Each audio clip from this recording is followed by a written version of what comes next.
Hello, this is our third video on kindness, and I'm glad you're here to see it today.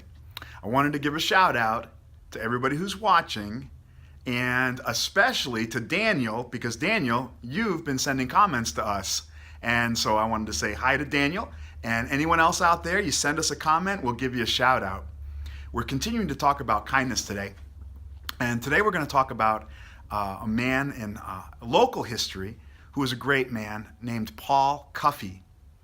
Now, Paul Cuffee was actually the son of a man named Kofi, who was captured while in Africa in the country of what is today Ghana.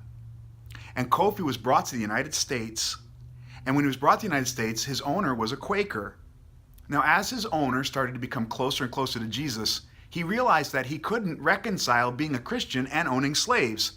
And so he set Kofi free. Kofi met Ruth, who was a Wampanoag Indian. They got married.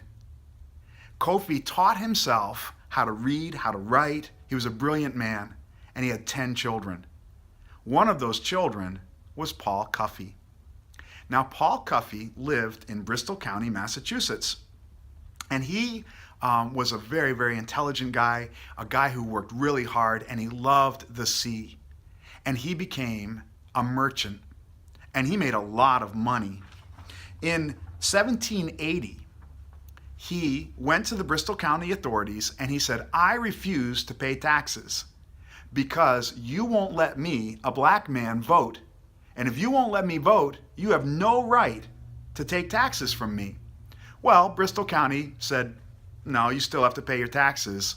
But because of his suit against the county, the Massachusetts law was changed in 1783 that allowed all men to vote. Not ladies yet, we're going to get to that. But at this point, that still wasn't right. But Paul Cuffee caused the Massachusetts state legislature to change the laws to allow all men to vote, regardless of their color or their race. Paul spent the rest of his life going around the colonies, or the states at this point, and trying to get African Americans to organize so that they also would win the right to vote. As he was doing his merchant marine business and as he was making money, he was not a person who kept the money to himself.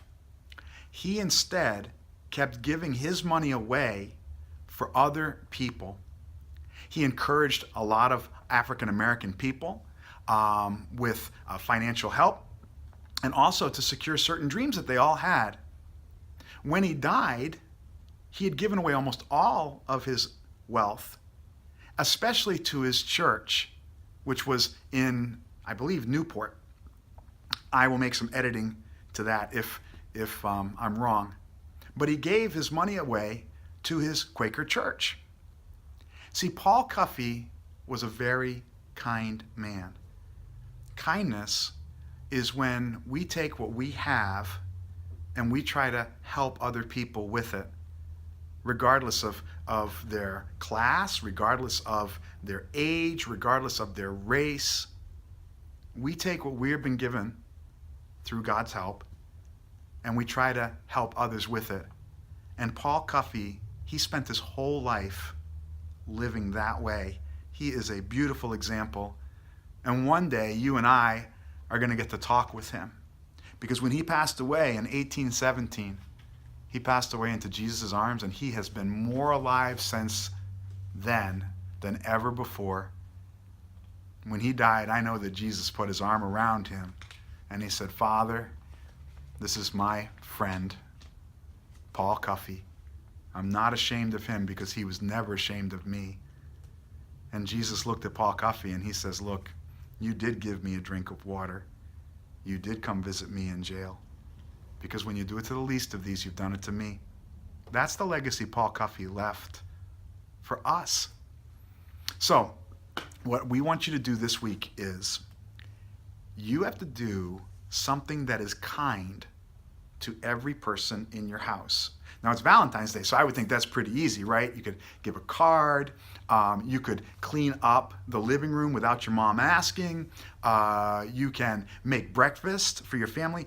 I want you to do something kind for each person. So if you have a brother, you do something kind for the brother. You don't do it for the whole family and go, oh, got it, done. No, no, no. So if you have a brother, do something kind for the brother. If you have a sister, do something kind for the sister. Mom, dad, etc.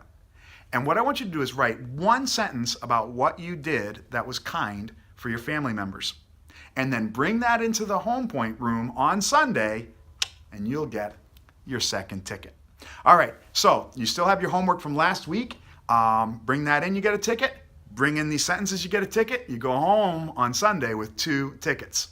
All right, God bless you. And again, as Max Headroom said, 2's company, but for us, 3 is an audience, and you help that audience to happen. All right, I'll talk to you later. Bye-bye.